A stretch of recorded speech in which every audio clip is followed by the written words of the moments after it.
It is certainly one of the very special ways to be taken to your hotel, on board a fine luxury boat, the soft wind in your hair on a sunny autumn afternoon. I'm on Lake Garda. It's the largest lake in Italy, stretching over 400 square kilometers, and especially on its western side in Lombardy, one of the most beautiful locations in the north of the country. My destination is Gargnano.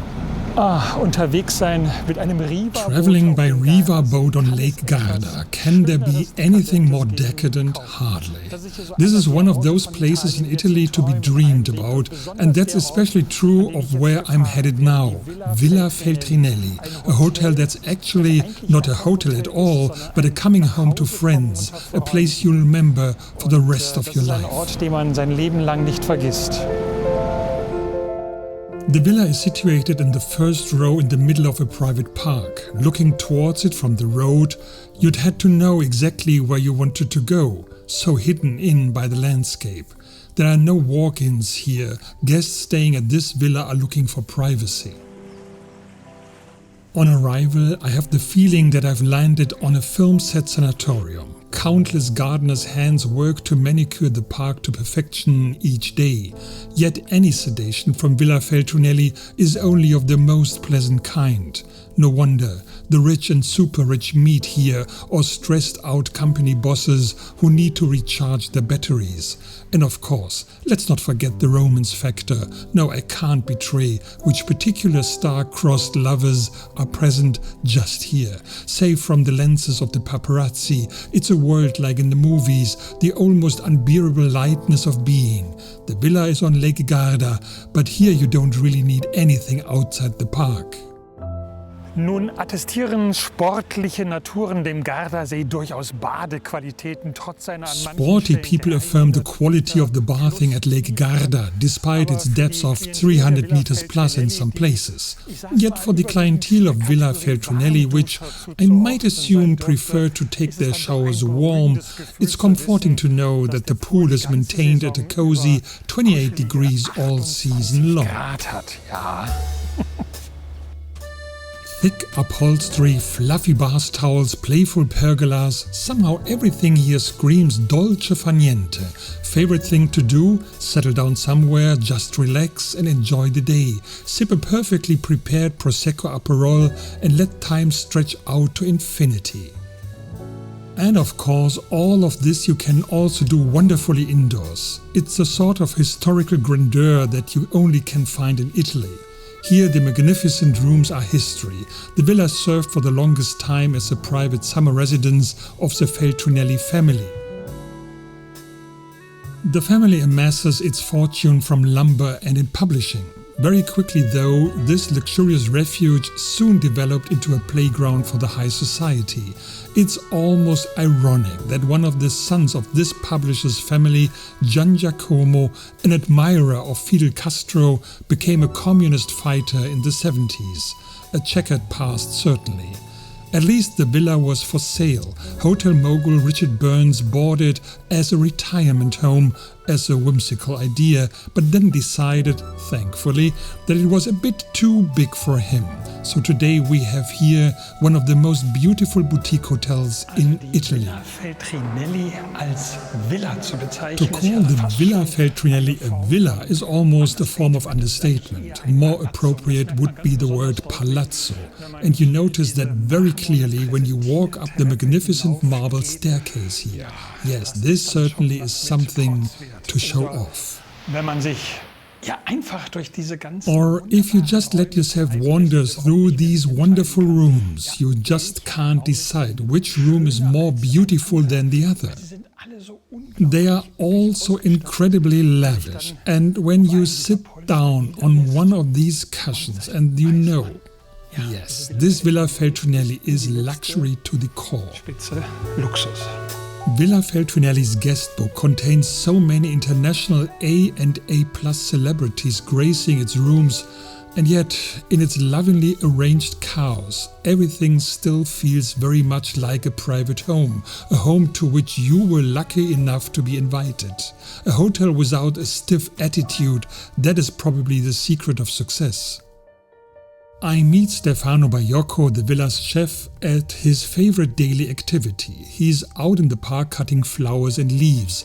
Decorated with 2 Michelin stars, the chef is an herb addict. He has had over 150 different herb plants scattered around the garden. Most of these I've never even heard of. Stefano, however, doesn't merely use the herbs for seasoning. His passion has led him to create the craziest salad in the world. There are people who come from far and wide just for this salad.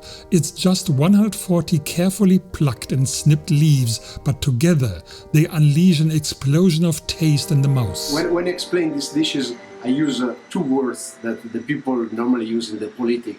It's democratic salad, because we use only 1 leaf of all the herbs. Not 2, not 3, not half, 1.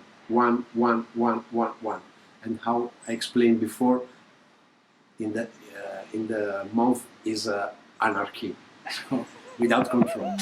Well, yes, but despite the also slightly anarchistic attitudes of the previous owners, I prefer to be impressed by the bourgeois nature of the villa now. Here, living is done in baronial splendor. There are 80 employees for the 40 guests. The maids who glide through the magnificent rooms have a checklist for this, like NASA when it launches a rocket. There are photos of every room, so that the countless precious objects and picture frames and the cozy trinkets are in exactly the right place after the cleaning. Maybe it's also to keep track of hotel property, but the idea of someone pocketing something here seems oddly out of place somehow.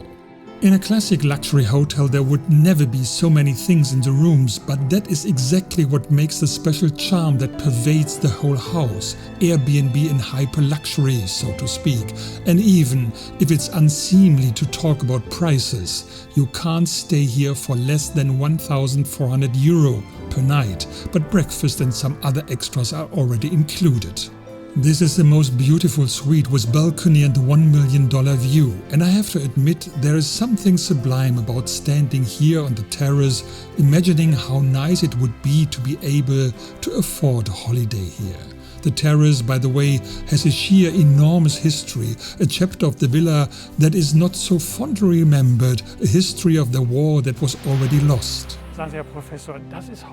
Tell me, Professor, this is a place today where everyone dreams of being, but there was a guest here who didn't like being here at all, wasn't it? Yes, that was the dictator Mussolini, who was brought to Gargnano in 1943 for his protection and stayed here in this villa until April 18, 1945, protected by 30 German soldiers, by men of Battalion M and the Duce's bodyguard. How should we imagine that? This was not yet a hotel, but a private villa. Was that also with a lot of comfort? At that time, the villa was a purely private house, managed only by Rachel, a housekeeper. As for comfort, they even had an extra patio, stables, and chicken coop set up. And the villagers, did they even notice what prominent guests they had here? The people of Gargnano had hardly any contact with the Duce, but many cleaning women worked here. And there were quite a few funny stories circulating at the time. For instance, when a baker managed to get into the park and even into the villa itself 3 times, without being checked, despite all the SS guards, up to the best protected and hated man in Italy. By the way, 10 days after he left the villa, Mussolini was executed by communist partisans as he fled. And that now seems a very long way from the current splendor of a sunny autumn day on the west coast of the Lake Garda. With all the seductive luxury in the villa, I would like to see a bit of the surroundings. And so I head out to the winding road to Muslone, a small mountain village with a beautiful view. After Villa Feltrinelli, Muslone appears as if from another planet. Winding stone alleyways steep on the mountainside, it certainly has a romance factor, but is likely a nightmare on the rain or when you get older and need to be more sure of food. And here there are at last the limes. On old photos it is evident that in former times there was hardly another source of income in Gargnano and around it. The fruit that was so sought after had been cultivated in lemon houses by the Franciscan monks since the 14th century. I'm in the lemon garden at La Malora, one of the few farms today that still grows the fruit professionally. 20,000 lemons per year are produced by the Gandossi family. In earlier centuries, before the invention of ascorbic acid, this would have made people wealthy. Today, almost the entire harvest is processed into limoncello liquor.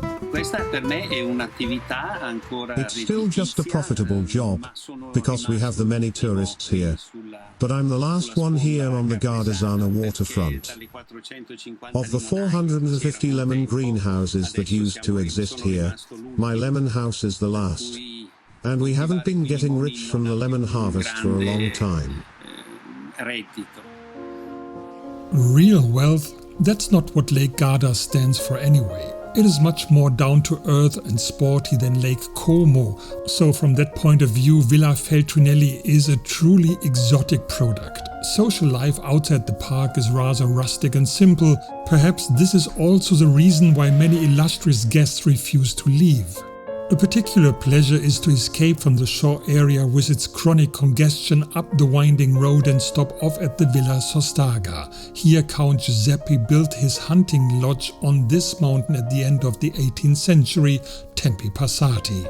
Today you have a wonderful view over the lake from up here and a restaurant where every sandwich break is a joy. It's places like these that cement my love of Italy so much. He would simply have some pasta made, the owner says, nothing elaborate. It turned out to be an autumnal truffle dream after all, quite exquisite. Ready to take on the world again, I can now look over Stefano's shoulder back at home in the villa. He wants to show me how the world-famous salad is made from the herbs he has collected. One thing is for sure, you need a steady hand for the dressing. If I understood it correctly, the art lies in mixing sour, spicy, sweet, bitter and astringent in such a way that you are constantly surprised afterwards when eating. So Stefano, how do you name that little artificial thing? This one is just a simple salad. It's a simple salad, an einfacher Salat. Oh yeah, and today I have the honor to get to eat this simple salad in the evening. And that is not a main course, it's served between dishes before dessert, just a little something for in between. Ein bisschen was zwischendrin. Wow, I can't hold it just to wait for a couple of hours. Yeah, just to try now. Just to try, thank you. My pleasure. Small note on the side, I have never eaten a salad with such mindfulness. Herbs or no herbs, the best part of the stay at Villa Feltrinelli for me was always the breakfast. As an eternal traveler, I've come to hate breakfast buffets where you just can't get any rest in the morning. The breakfast experience here is very different and shows exactly how it can be done to perfection. Quality at the highest level, lovingly served, 10 points. Today is my last day, so once again out into the little town of Gargnano. It stretches along the lake with 3 small harbors. Quite accidentally I find the studio of the Berlin painter Sabine Frank. She has of course already sketched the most famous villa in the village, commissioned by a regular American guest. But she's actually known in the area as a bread painter. She also increasingly paints olives and of course the limes. The background is always old writings which she spices up. Very decorative. By the way, this is true for the whole of Gargnano. It is a down-to-earth place with style, ideal for strolling, at least if you are here a bit out of the season. It gets pretty rowdy around here during the peak holiday season. I made my stay in the final days before hibernation. Until the reopening in April there will still be the jostle of repairmen and restorers. 1 million a year is invested to keep everything spotless. The room is already bustling with activity, and it was for me, because guests should not have to deal with mundane things like laundry service or packing suitcases. For someone like me, who is not used to such service and did not grow up with a butler, it was a somewhat strange situation at first, but also a delightful one. I've never ever had such a nicely packed suitcase. That's deluxe all-inclusive.